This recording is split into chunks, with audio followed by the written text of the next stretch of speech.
একটি কুকুর, একটি শেয়াল আর একটি সিংহ তিনজনে মিলে শিকারে বেরিয়েছে। এরপর শিকার করে ফিরে এসে সিংহ কুকুরকে বলে যে তুমি এই শিকারটা আমাদের তিনজনের মধ্যে ভাগ করে ফেলো। তো কুকুর একদম সমান ভাগে ভাগ করে ফেলে।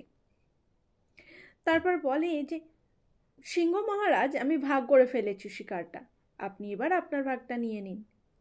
এই শুনে সিংহ কুকুরকে খেয়ে ফেলে। তারপর সিংহ সেই শেয়ালটাকে বলে যে শেয়াল, এবার তুমি ভাগ করো এই শিকারটাকে। শেয়াল কি করে, সেই শিকারের যে মাংসটুকু ছিল সেটা সিংহের জন্য বেশি রেখে দিয়ে নিজের জন্য একদম অল্প, মানে যতটা না রাখলে নয় ততটাই রেখেছিল।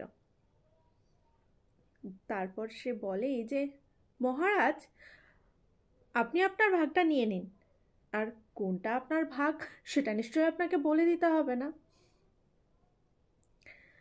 তখন সিংহ বলে যে তুমি এরকম ভাগ করা কোথা থেকে শিখলে?